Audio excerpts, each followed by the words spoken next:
we are designers, and as designers we're actually really interested in objects.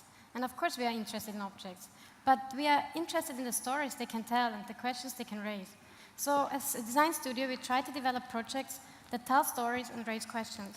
So we always want to be part of the whole story, and that's why often we end up not just making the object themselves, but also creating machines which are building the objects we want to have.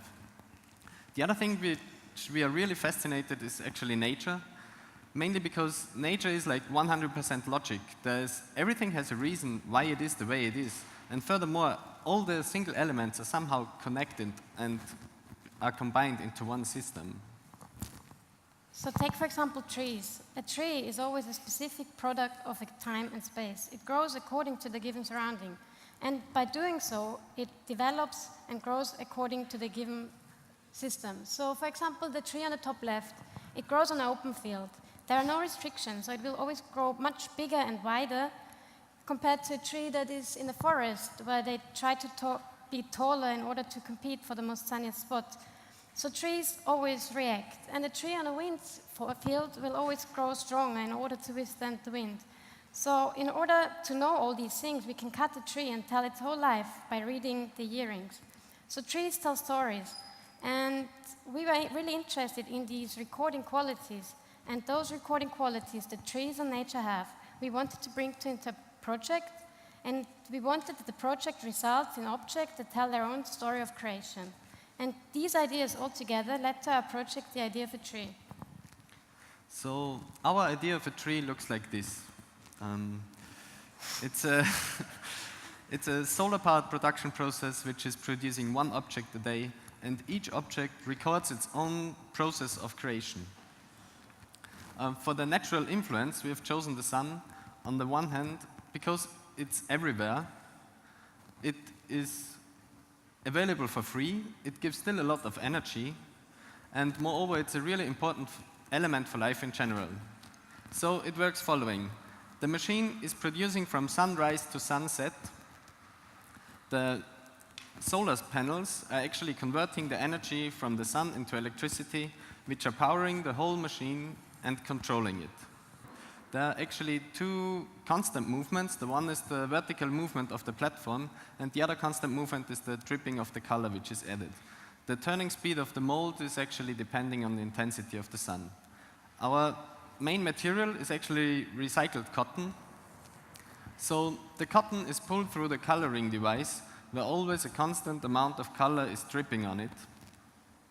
Afterwards, the dyed thread is pulled through a glue basin. So here it gets soaked with glue. And finally, the sticky yarn is winded around the mold.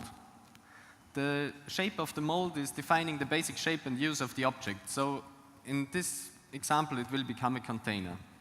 If there's loads of sun, the mold turns actually much faster, and therefore the winded layer becomes thicker and paler, as the yarn has not that much time to absorb the color. If there's less sun, or if it's cloudy or raining, the mold turns slower, and therefore the winded layer becomes thinner and darker. The best to actually see the whole idea is to look at the following time lapse. For this, we actually had to get up at 3:30 in order to place the machine outside. And we waited, together with many mosquitoes, for the sun to rise. And at 5:41, there was enough energy to start the whole process. You can see as well, like the direct influence of the sun onto the object. So in the morning it was a bit cloudy, therefore the lower part is a bit darker, and the afternoon was quite sunny, so the upper part is a bit paler and thicker. Also, because the length of the day defines the length of the object, this one got really long because it was in summer, and the machine actually had nearly 15 hours to record the day from sunrise to sunset. Oops. Here you can see a record of the 20th of August 2010, and you can see it was a Friday. Well, we know that it was a Friday, but you can see that it was an average Austrian summer day. It started with a sunrise, bright sunshine in the morning, some clouds during lunchtime, and a bright sunny afternoon. With the process, we do not always just produce benches, but we also produce sideboards, containers, rocking benches, and lamps.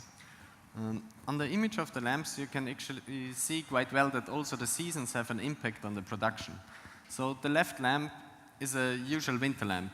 It is much shorter as the day length is shorter, and therefore the machine cannot produce for such a long time, while the right lamp was produced in summer. Each object always gets a label with its day and place of production, and the label is always produced on the evening side in order that people can read like from sunrise to sunset.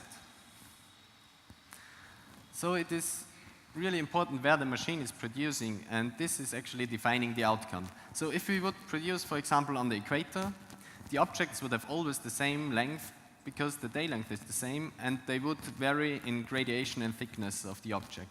Whilst if we are producing on the north or on the south of the equator, also the seasons are implemented in the production of the whole year. So in winter the objects become shorter and in summer much longer. So actually labeling an object like with made in becomes really specific. It's about the one geographical spot where the machine is placed and where it is producing. And countries become completely irrelevant. Actually it's about nature and not nationalities anymore. And we call this industrialized locality. We know that our process is probably not the most useful one for industry at the moment, but it shows that it's possible to have a serial production in cooperation with nature. And at the moment, we use the sun as our main source of energy, but similar processes could be possible by using other resources, such as wind and water. We hope that the idea of a tree actually starts to question our current model of 24/7 mass production and to inspire to bring back natural cycles into factories. Thank you.